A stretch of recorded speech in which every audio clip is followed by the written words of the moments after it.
Antes, porém, nós vamos ter a meditação na palavra do Senhor, que se encontra em João, capítulo 1, agora da noite. O Evangelho de João, capítulo 1.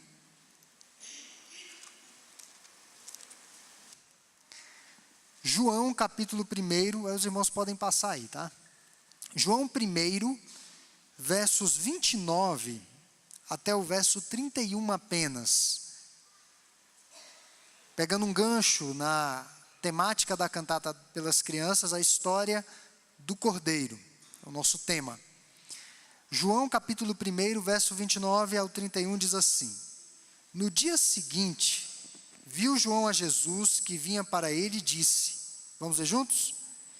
Eis o Cordeiro de Deus que tira o pecado do mundo. É este a favor de quem eu disse, após mim vem um varão que tem a primazia, porque já existia antes de mim. Eu mesmo não o conhecia, mas a fim de que ele fosse manifestado a Israel, vim por isso batizando com água.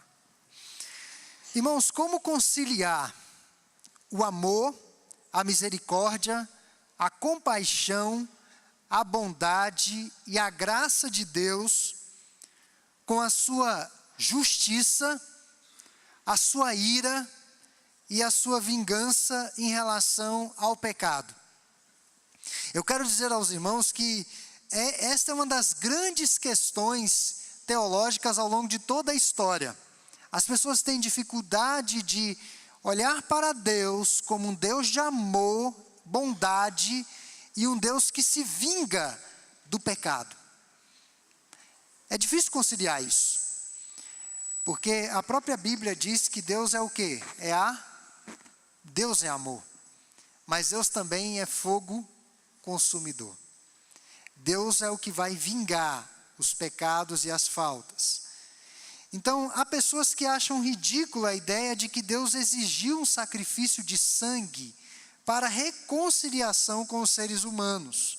E as pessoas pensam, puxa, mas que Deus seria tão vingativo e tão mau? As pessoas têm uma concepção tão equivocada de Deus que olham para a Bíblia e veem que no Antigo Testamento era um Deus e no Novo Testamento é um outro Deus. No Antigo Testamento era um Deus intolerante e no Novo Testamento era um Deus mais amoroso, com mais compaixão. E nós sabemos que isso não é verdade. O mesmo Deus do Antigo Testamento é o mesmo do Novo Testamento. É o mesmo Deus, não mudou em absolutamente nada. Biblicamente, a justiça está intimamente associada à retidão e à bondade de Deus.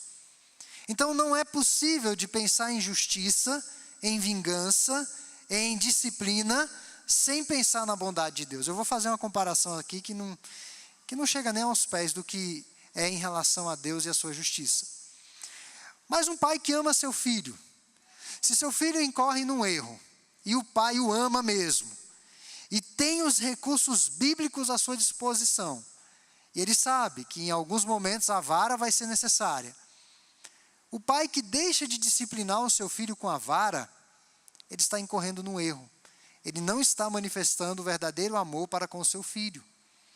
Ele sabe que a correção será desagradável e ruim, mas o efeito será positivo lá na frente, porque o seu filho irá se corrigir. Então, biblicamente falando, a justiça está intimamente associada com a retidão e a bondade de Deus. E essa justiça é um elemento necessário à verdadeira retidão. E isso é uma expressão da bondade do Senhor. Imagine o que seria do nosso país se não existisse lei. Se com lei para a propriedade privada já está complicado, imagine sem lei. Uma terra sem lei, onde cada um faz o que está correto aos seus próprios olhos. A lei, na verdade, é uma expressão da bondade de Deus para que haja uma boa convivência social. Para muitos, um Deus bom não exigiria punição de pecado. Ele seria complacente, ele daria um jeito. Para que punir o pecado? Tem algumas seitas que dizem que no final das contas todo mundo vai ser salvo, porque Deus não é mau o suficiente para mandar a maioria para o inferno. Tem algumas seitas que pregam isso, mas nós sabemos que biblicamente isso não é verdade. Isso não é bíblico. Então, a expiação, a morte do Cordeiro de Deus, ilustra de forma dramática a bondade de Deus. É isso que nós queremos falar hoje à noite, a história do Cordeiro. E esse slide é o primeiro tópico. Pode passar mais um aí. Isso, esse segundo, perdão. Por que havia necessidade de um cordeiro? Certamente todos aqui já ouviram falar, não sei se as crianças já, porque ainda são muito crianças, mas já ouviram falar da figura do bode expiatório? Já ouviram falar disso aqui? Quem já ouviu isso aqui? É algo muito conhecido, algumas crianças também. Então, expiação contém o prefixo da palavra ex, que significa fora de. Ou seja, é a remoção da culpa de alguém. E no Antigo Testamento, o pecado era transferido para um bode. E esse bode, claro que isso era simbólico, o pecado era transferido para um bode. E esse bode era solto no deserto para ilustrar que o pecado estava distante de Deus e da congregação dos justos. Era o chamado bode expiatório. E esse bode sumia no deserto. Salmo 103, verso 12, o salmista ora assim: quanto dista o Oriente do Ocidente, assim afasta de nós as nossas transgressões. Não existe um ser humano capaz de cumprir de forma absoluta e irrestrita a lei de Deus, nem mesmo os crentes. Nem mesmo os crentes. As crianças já cometeram pecados. As pessoas defendem que as crianças não têm pecados. Quem lida com crianças sabe que elas têm pecados desde o berço. Muitos pecados. A pirraça, o egoísmo, né, o mundo girando em torno de si. Então o pecado já está no nosso DNA. Qualquer mandamento quebrado, por menor que seja aos nossos olhos, já é suficiente para sermos condenados no tribunal de Deus, a quem iremos prestar contas pelos nossos atos. Nós não podemos cumprir a lei de Deus por nossas próprias forças. E sabemos que a Bíblia fala em Romanos 6:23 que o salário do pecado é o quê? A morte. Certamente é a morte. Nós já nascemos morrendo. Por isso que no Antigo Testamento tinha a figura do bode expiatório. E por que da necessidade de um cordeiro? Porque nós não conseguimos vencer o pecado por nossas próprias forças. Pode passar para o próximo aí, por favor. Quem é o Cordeiro de Deus? Quem é o Cordeiro? Somos nós mesmos. As nossas boas obras, as nossas boas ações. Restituir aquilo que tiramos dos outros, os pedidos de perdão. Não. Isso daí não é o Cordeiro de Deus. Quando nós percebemos que não temos condições de satisfazer plenamente a lei de Deus, aí nós percebemos quão condenados nós estamos. Havia necessidade de um substituto que satisfazesse a justiça e a ira de Deus. E é aí que entra Cristo. Porque Jesus cumpre plenamente a lei de Deus. João diz que ele é o Cordeiro de Deus que tira o pecado do mundo. 1 Coríntios 5:7 fala que ele é o Cordeiro perfeito. No livro de Apocalipse, o nome Cordeiro, se referindo a Jesus, aparece mais de 30 vezes. É o livro que fala sobre a vitória final. E é um dos nomes mais atribuídos a Jesus na literatura apocalíptica. Embora a figura do Cordeiro possa estar relacionada à mansidão de Jesus, quem aqui já teve de lidar com o Cordeiro sabe que o Cordeiro é extremamente manso. O Cordeiro não tem a capacidade de tirar o seu próprio pelo, depende muito do pastor. Eu estava vendo até no Facebook essa semana, um pastor que encontrou o Cordeiro depois de algum tempo perdido, uma ovelha. Ela estava cheia de pelos, toda pesada. E é muito arriscado isso, porque dependendo, ela pode cair num lago e morrer afogada com o peso que vai ter por conta da própria água no seu pelo. Ela precisa de cuidados, é um animal dócil. Mas veja que a figura de Cordeiro para Cristo, aqui atribuída a Cristo, não é por causa da mansidão de Jesus, mas está diretamente associada ao seu sacrifício perfeito. Ele foi o cordeiro escolhido por Deus. Jesus é o cordeiro mencionado no Monte Moriá como provisão de Deus, lá em Gênesis 22:8. Jesus é o verdadeiro cordeiro da Páscoa. A Páscoa é estabelecida quando o povo hebreu está de saída do Egito, da escravidão. E Deus manda imolar alguns animais, especialmente o cordeiro, as famílias mais pobres, animais inferiores, mas manda imolar o cordeiro e com o sangue do cordeiro passar nos umbrais das portas, para que quando a morte passasse, não atingisse os hebreus. A morte dos primogênitos, ela tinha essa missão de levar os primogênitos da terra do Egito. Então veja, que Jesus é o verdadeiro cordeiro da Páscoa. Tudo que os sacrifícios do Antigo Testamento pré-anunciaram foi plenamente cumprido na cruz. Por isso que hoje a gente não vai imolar cordeiro aqui. Por isso que hoje não vai ter sacrifício aqui. Por isso que a igreja não faz isso.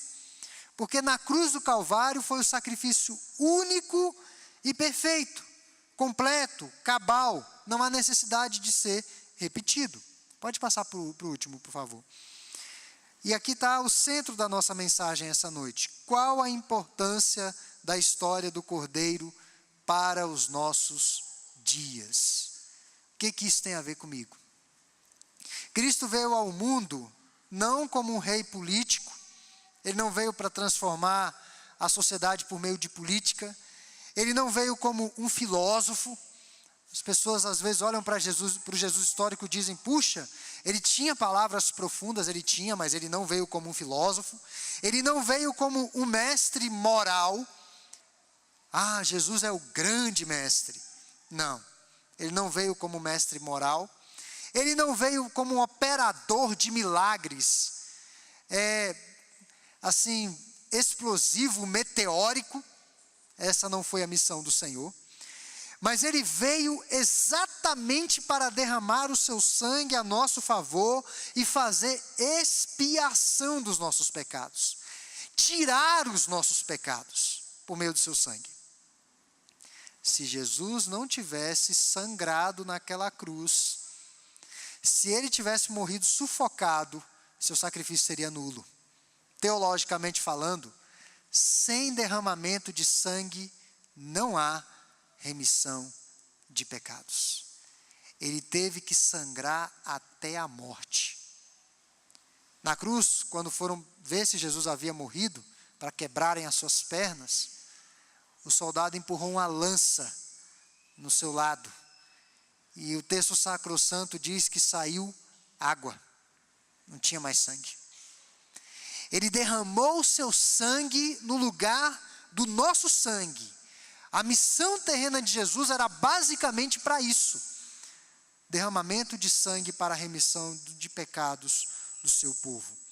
Ele veio fazer o que nenhuma religião, a Igreja Presbiteriana do Brasil, a Igreja Batista, Metodista, Assembleia de Deus, ele veio fazer o que nenhuma religião, dinheiro ou esforço humano poderia fazer.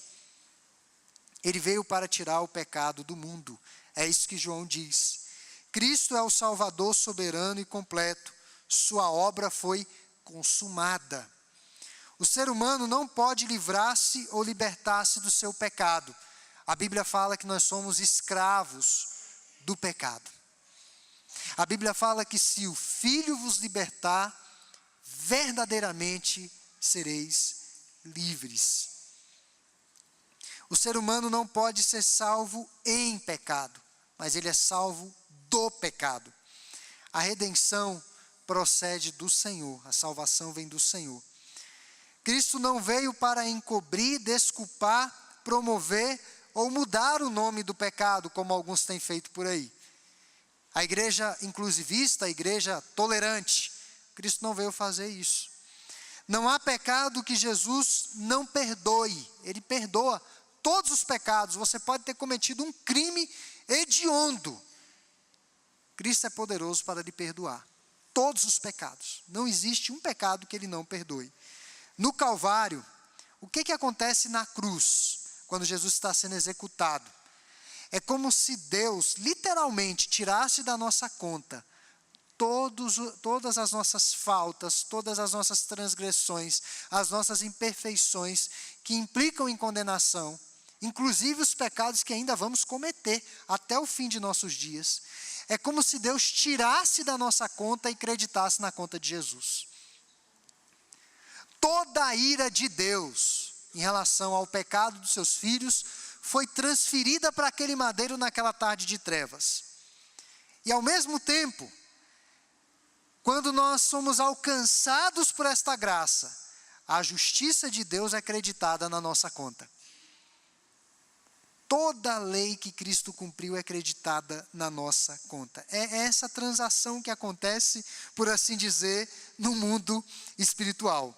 Ele é o Cordeiro que tira o pecado do mundo.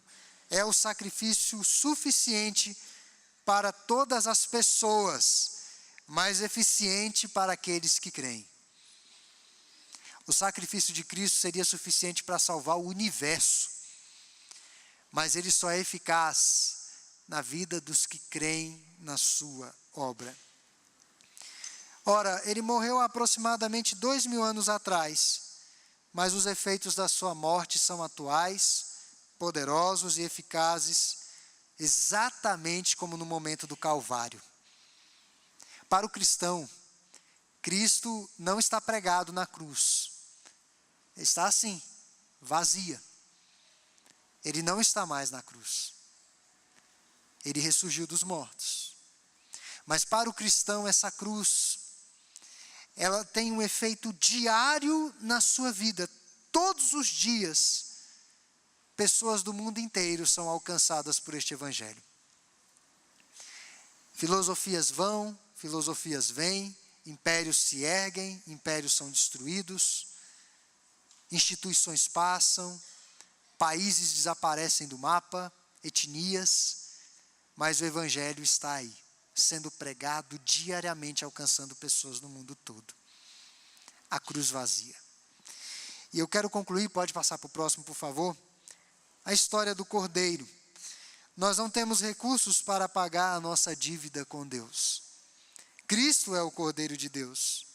O evangelho é a maior necessidade do homem moderno. Não é a paz, não é o conforto, não é a segurança, não é um relacionamento estável, não são filhos obedientes, uma igreja boa ou coisas desse tipo. O que nós precisamos, a nossa maior necessidade é o evangelho. Se o evangelho tomar conta do nosso coração, tudo na nossa vida vai ter equilíbrio. Não significa que nós vamos ter sempre uma vida de vitória nesta vida temporal, mas nós vamos ter estrutura para passar pelas provações. O evangelho vai dar sentido a absolutamente tudo. Pode passar para o próximo também.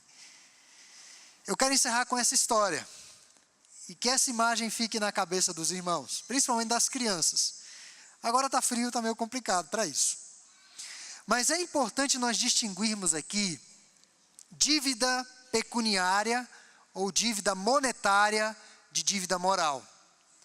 Imaginem os irmãos que estão ali numa determinada sorveteria. Eu gosto demais de sorveteria, amo sorveteria, não pela sorveteria, mas pelo que tem lá dentro. Principalmente assim, domingo depois do almoço, eu estava com esse vício e eu já estou sendo liberto disso. Mas você está na sorveteria, fez ali o seu sorvete, né? Agora tem tanta coisa na sorveteria, chocolate, doce, eu prefiro do sorvete mesmo.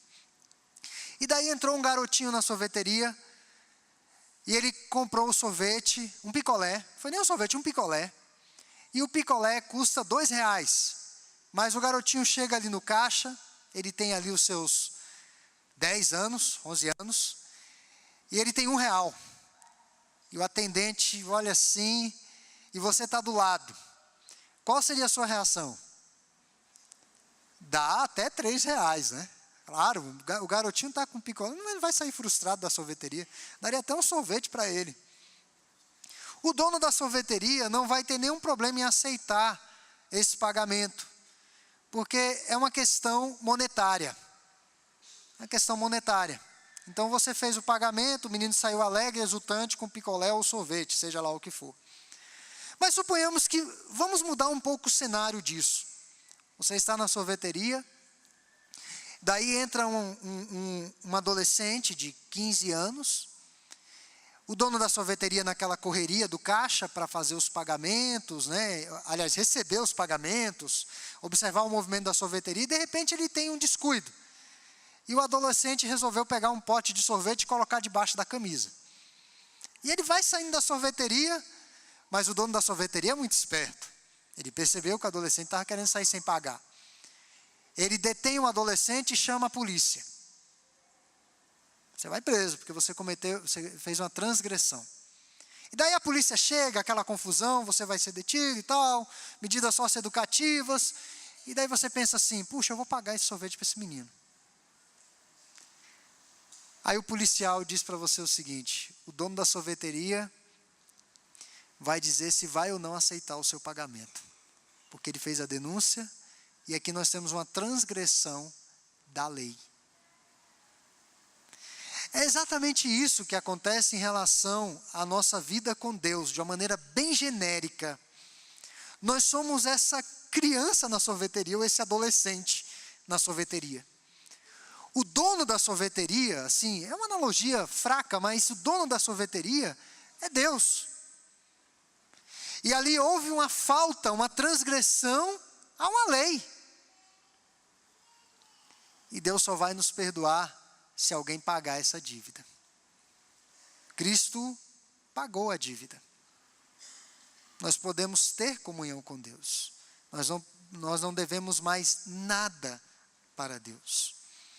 A mensagem que eu quero deixar essa noite aqui para nós que já somos cristãos, para aqueles que nos visitam ou aqueles que ainda não são cristãos, busque a Deus. Busque a Deus enquanto ainda há tempo, na mediação de Cristo. Se você está aqui essa noite ouvindo essa mensagem, foi porque Deus lhe trouxe aqui para ouvir essa mensagem. O Evangelho não é complexo, o Evangelho é muito simples. Nós complicamos com os nossos pecados e as nossas faltas. Mas que o Espírito Santo realmente possa tocar no seu coração. As crianças irão cantar isso essa noite. Irão cantar essa verdade essa noite, da história do Cordeiro.